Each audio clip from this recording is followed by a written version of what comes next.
to think that this is the country that is the bastion and the beacon of freedom in the world, and everybody's trying to get here, and meanwhile, those of us who are here are doing everything that we can to accommodate the enemies of freedom and to throw it all away.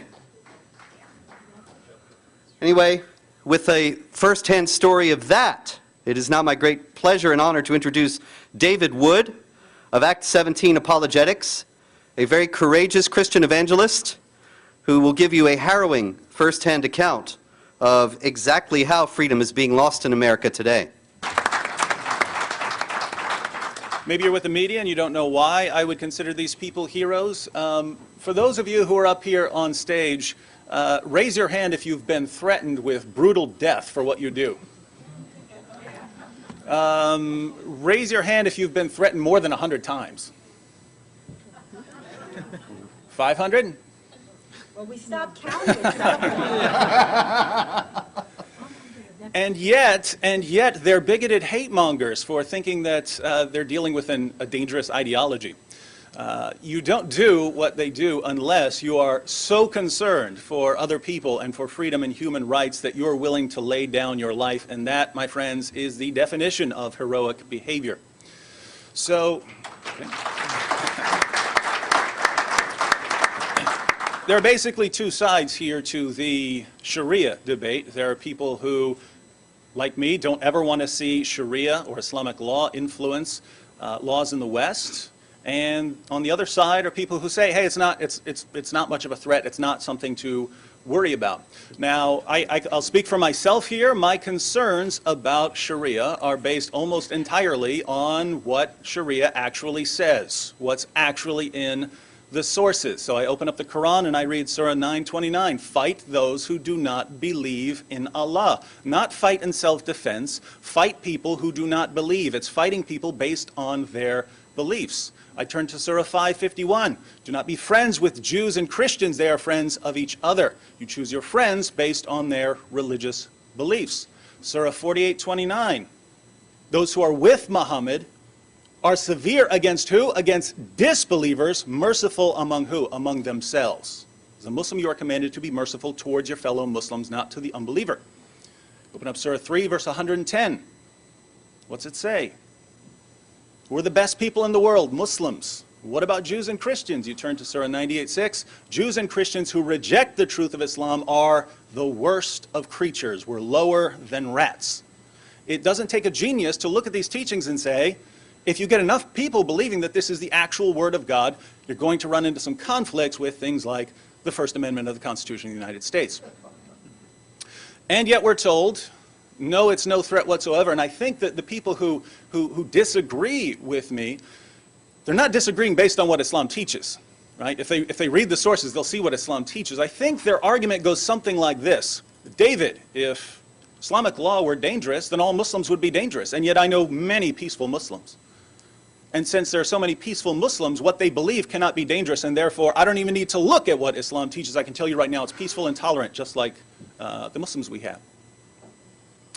And so who's right here? Well, we get to a place like Dearborn, and it can actually help us learn something. Because, you see, there are plenty of peaceful, tolerant Muslims in Egypt and Iraq and Pakistan. And yet the oppressive rules of Sharia always seem to rise to the surface in spite of the peaceful, tolerant ones.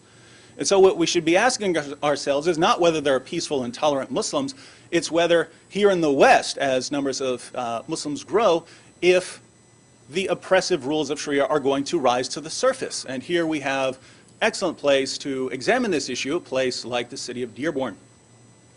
I came to Dearborn in 2008 as part of a group. I was teaching them about Islam because some of them they're Christian missionaries, Christian evangelists who don't necessarily know a lot about Islam, so they're wondering what Muslims might ask them and what Muslims might say about their beliefs and how they should respond. So I was doing that training, and afterwards we went out to a mosque in Dearborn, and we stood on the public sidewalks. And it was interesting, while we were there, the mosque was blasting the sermon over a loudspeaker over the entire neighborhood, blasting the message. I don't care. I don't have any problem with them doing that. It's a Muslim area. Go ahead and blast your message. Point is, if you're walking down the street on this public sidewalk, you are going to hear their message, what they have to say. And it's only fair then that other people should be able to share their message, right? It's the United States, we have to be equal here. So we tried to hand out some copies of the New Testament, some DVDs, not inside the mosque or on mosque property, on the public sidewalk so that people would see us as they're walking home and we could give them something. So we started handing things out. Dearborn police show up, ask us what we're doing, round us up into a little group. Then the police officer starts talking to the imam in Arabic, didn't know what he was saying, and then comes back and says, I want all of your ID cards right now. And then he spends about the next 15 minutes writing down all of our information, all of our addresses. This is kind of intimidating. And meanwhile, the imam, the leaders there, are shooing everyone home, shooing all the Muslims home, the people that we're going to distribute materials to. And so the officer finally let us go, and everyone was gone, and so we left. And so think about that. If you are a Muslim in that area, you are free to proclaim your message to anyone who walks down the street. If you try to proclaim a different message, police were going to get involved. And I found out things are a bit deeper the next year. 2009, went to the Arab International Festival, and police, the Dearborn Police Department announced beforehand, no one would be allowed to distribute materials on the sidewalk. Right? In prior years, you could distribute materials so you could go hand out things on the sidewalk. The sidewalk's not part of the festival. The festival's the street. On the sidewalks are still public sidewalks. So the Dearborn Police Department ruled, now you cannot come down here. We will arrest you if you are distributing materials on the sidewalk. So their reasoning is, we're applying this to everyone. So officially, there's nothing wrong with it. Now, if you were at that Arab festival, and some of you were, you walked down that festival, you walked down that sidewalk, what did you see? You saw people handing stuff out left and right. The rule would only be enforced if you're a Christian, you show up with a Bible. That's when, hey, we've got a problem here. So think about how brilliant this is, the way to get around the First Amendment of the Constitution of the United States. We'll make a rule that applies to everyone, but we happen to be the police, so we will only enforce it on the people we don't want distributing materials. So since we weren't allowed to distribute materials, we decided to have a conversation, and we went and had this conversation based on something that was happening at the festival. You see, now that security had a little muscle behind them, the Dearborn police, security was doing something very interesting and brilliant. I mean, it's diabolical, but it's brilliant. Security is walking up to Christians who are just there to have conversations with the Muslims, not Christians who are handing things out. It was still perfectly acceptable to have conversations. But if they saw you talking to Muslims, talking to some young Muslims trying to share the gospel, the security, someone in plain clothes would come up to you and say, hey, I see you have a Bible there. Could I take a look at it for just a second? I wanted to look something up. As soon as you turn to hand the Bible, someone who's over there, click, took a picture, come with us, you're going to police. And then they go to police, you see, right here we have this person on camera distributing Bibles. And then you're in trouble. And then you were scared. Brilliant plan, but we actually went up to a Muslim booth that had a big sign up there, got questions, we got answers. We wanted to ask a question, whether they kind of agree with what's going on, because according to Surah 9:29, Muslims are supposed to subjugate non-Muslims and take away their rights. So we want to know if they actually approve of what's going on there. We got our answer because security started slapping us all over the place. And we left that year. We came back to make sure that police, who told us they were going to make sure that sort of thing didn't happen again, we wanted to make sure that police are going to keep their end of the bargain, so we came back. And you know what happened there? Of course, we were arrested. We were thrown in jail. I'm sure you've heard stories. We were screaming at people and starting a riot and so on. Sorry, I was there. We were leaving the festival. My friend Nabil was walking out. A group of young Muslims came up to him, started asking him very good questions. They're asking him the sorts of questions we really want to answer. Questions like about what Christians believe and so on. Questions about the Bible. We love to answer those questions. Nabil's answering the questions. He's praising these young Muslims for asking these questions. Police come up, put us all in handcuffs, take us off to jail, throw us in jail. And of course, later on, that's when I hear the stories that we were screaming at people and starting a riot and so on from the lovely mayor of Dearborn, Mayor Riley. But the most horrifying aspect of everything that happened for me wasn't being thrown in jail. It's what we heard while we were there.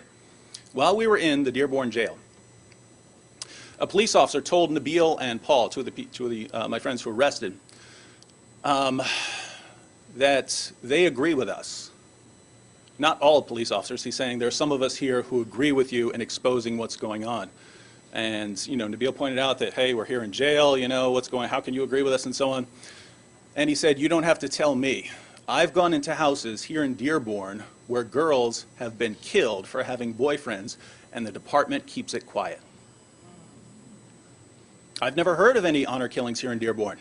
And yet, according to a police officer, it's happening, and they're making sure people don't know about it. Now, could he be lying? I guess it's possible. I have no clue why he would make something like that up, because it's horrible. And so we get out of jail thinking, wow, I'm starting to understand what's going on here. And, the whole time, though, I'm thinking, hey, this is the police department. It's a problem with the police department. Surely, when the prosecuting attorney sees this, he's going to throw this out. Wrong. Wrong. This is Dearborn. And then I think, well, once it gets in front of the judge, obviously the judge is going to throw this out. Wrong. They came after us. We had a 5-day trial. And I'll give you a little personal insight here. I have 4 children. I have 4 boys, 4 sons. 2 of them have genetic disabilities. The disabilities are as bad as it can possibly be. If it was any worse, you'd just be dead as soon as you're born. They can't breathe on their own. They can't eat on their own. They don't swallow. They move their arms and stuff, but that's about it. So we have our 2 youngest sons. I don't like leaving my wife at home with all 4 boys, knowing that she has to take care of all of them. But we've agreed I will go out if there's something important to do. It's something that we both consider important. I don't consider a 5-day ridiculous trial for my friend answering some questions at a public festival important. So this was just horrifying to me that I'm leaving my wife home to come here for a week for a ridiculous trial. And while I was gone, the mayor had sort of incited so much hatred against us. Had told people that we scream at Muslims, we yell at Muslims, we tell Muslims they cannot come to our country unless they convert to Christianity. I've never said such a thing. And to all the Muslims of the world, you Muslim women out there who are being oppressed, if you can get to a country like the United States where you can have freedom, you do it, girl. And so I've never said that in my life, and that's what the mayor is telling people that we do. And we are getting death threats from people saying they're going to kill us for what we do. Not based on anything we actually do, based on what the mayor is saying we do. And then on top of all of that, when people requested the police reports, people are putting in requests so they could read what actually happened because they're getting conflicting reports. When they actually are sending out the police reports, they blotted out everyone's home address information except mine. They left it right there. I was the one who made the video against the head of the police department. And so they incite people until they want to kill us, and then they give them basically a roadmap to my house. And I'm away in Dearborn, and my wife is scared. And she actually has to sit down with my 2 oldest sons, who are healthy, and tell them, if you hear someone come into this house who is hurting me, I want you to hide and don't come out. And no matter how bad you hear me scream, just hide, because I'm more worried about you. And that is a conversation that should never happen in the United States of America.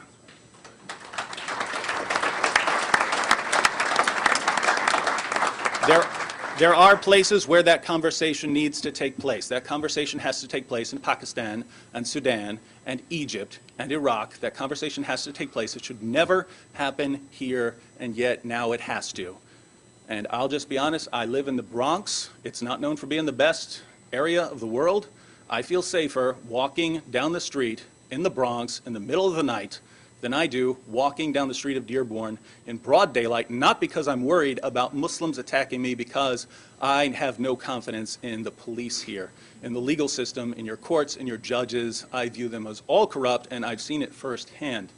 And so, I feel helpless walking down the street, and I'll say I am glad that there are lawyers in this country who are willing to take this on, because if they weren't here, where else would I turn? And you're about to hear from one of them. God bless you all.